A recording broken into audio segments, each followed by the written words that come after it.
ശ്രീ സേനാപതി വേണു, ഈ രാഹുലിനെ സംബന്ധിച്ചിടത്തോളം അദ്ദേഹത്തിന് നമ്മുടെ ഭരണഘടനാ സ്ഥാപനങ്ങളിൽ വിശ്വാസമില്ല, കോടതികളിൽ വിശ്വാസമില്ല.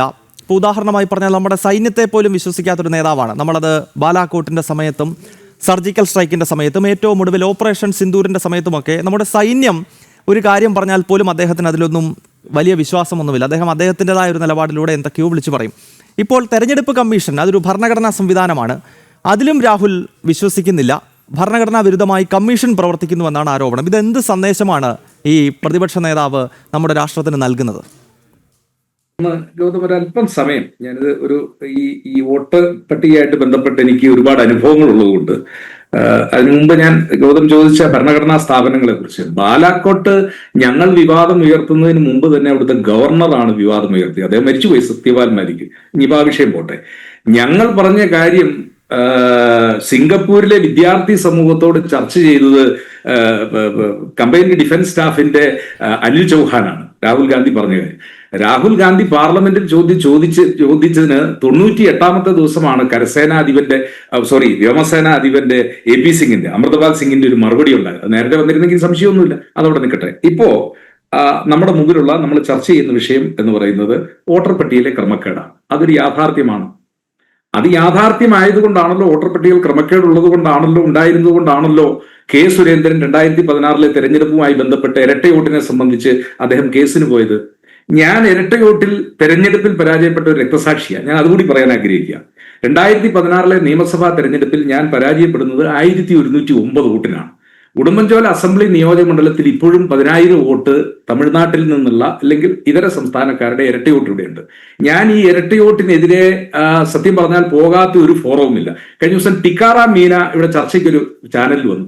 ഞാൻ ടിക്കാറാം മീനയുടെ അടുത്ത് 2 പ്രാവശ്യം പോയി ഞാൻ അദ്ദേഹത്തിന് നിവേദനം കൊടുത്തു. സാർ, 10,000 വോട്ട് കേരളത്തിലും തമിഴ്നാട്ടിലുമായിട്ട് ഇരട്ട വോട്ടുണ്ട്.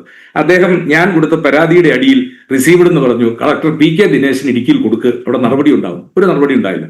ഞാൻ ഹൈക്കോടതിയിൽ ഈ വിഷയവുമായിട്ട് പോയി. ഞാൻ പോയ എന്റെ പ്രയർ വോട്ടർ പട്ടികയെ ആധാറുമായിട്ട് ബന്ധിപ്പിക്കണം എന്നുള്ളതാണ്. എന്റെ പെറ്റീഷൻ തയ്യാറായിട്ട് വരുമ്പോൾ പാർലമെന്റിൽ നിയമം പാസ്സാകുന്നു, വോട്ടർ പട്ടികയിൽ ഇത് ബന്ധിപ്പിക്കാൻ തീരുമാനിച്ചു. സന്തോഷം, ഞങ്ങൾ ഹർജി പിൻവലിച്ചു പോകുന്നു.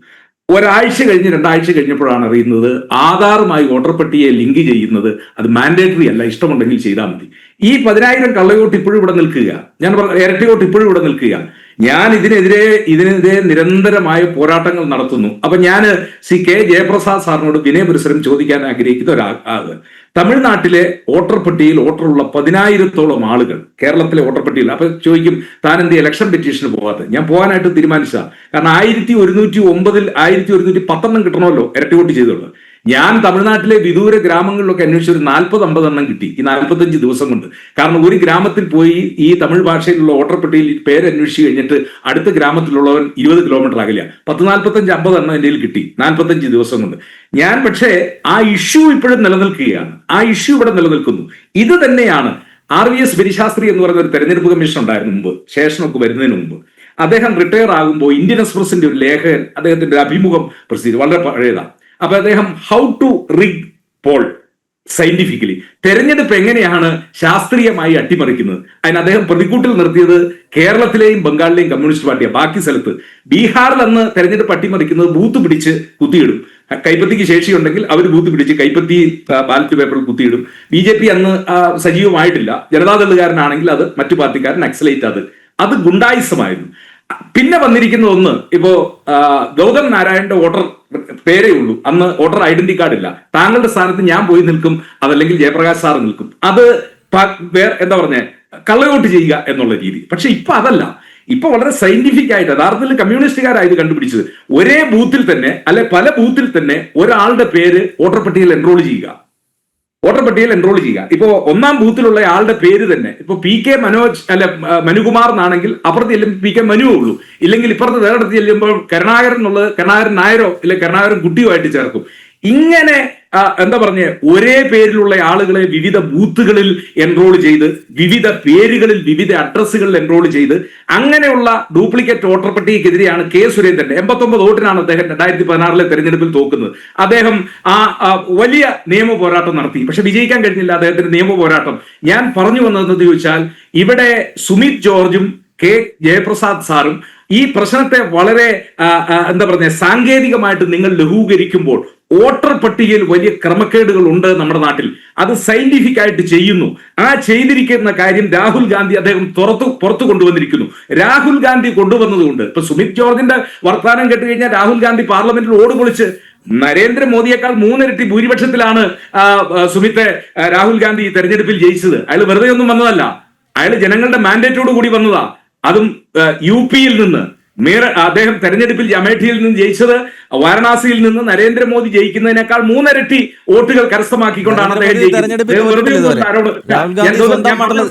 നെഹ്റു കുടുംബത്തിന്റെ തട്ടകത്തിൽ തോറ്റ ആളാണ് രാഹുൽ ഗാന്ധി. നരേന്ദ്രമോദി ഒരു തെരഞ്ഞെടുപ്പിലും തോറ്റിട്ടില്ല. അതൊക്കെ അല്ല, ഇന്ദിരാഗാന്ധി തെരഞ്ഞെടുപ്പിൽ തോറ്റിട്ടുണ്ട്, വാജ്പേയി തെരഞ്ഞെടുപ്പിൽ തോറ്റിട്ടുണ്ട്, ലാൽകൃഷ്ണ അദ്വാനി തെരഞ്ഞെടുപ്പിൽ തോറ്റിട്ടുണ്ട്. ജനാധിപത്യ പ്രക്രിയയിൽ തോൽവിയും ജയവും ഒക്കെ ഗൗതം. പക്ഷെ ആ തോൽവിയും ജയവും ഒക്കെ വോട്ടർ പട്ടികയിൽ അട്ടിമറിച്ചുകൊണ്ടാകുമ്പോൾ ഇവിടെ സേനാപതി വേണു ഇതിൽ എന്താണ് ഇത് പൊതുസമൂഹം ഇതിനെ ഒരു പരിഹാസത്തോടു കൂടി കാണുന്നതിന്റെ കാരണം എന്ന് വെച്ച് കഴിഞ്ഞാൽ ഇപ്പോൾ നേരത്തെ BJP-യുടെ പ്രതിനിധി ഇവിടെ ചൂണ്ടിക്കാണിച്ചൊരു കാര്യമുണ്ട്. അതായത് നിങ്ങൾ പരാജയപ്പെടുന്ന സമയത്ത് മാത്രമേ ഈ പ്രശ്നങ്ങളൊക്കെ ഉള്ളൂ എന്ന്. ഞാൻ ഒറ്റ സംശയം ചോദിക്കട്ടെ, കർണാടക നിയമസഭാ തെരഞ്ഞെടുപ്പിൽ BJP പരാജയപ്പെട്ടല്ലോ, നിങ്ങൾക്ക് അവിടെ തെരഞ്ഞെടുപ്പ് കമ്മീഷനെതിരെയോ വോട്ടർ പട്ടികയ്ക്കെതിരെ ഒരു പരാതി ഉണ്ടായിരുന്നില്ല.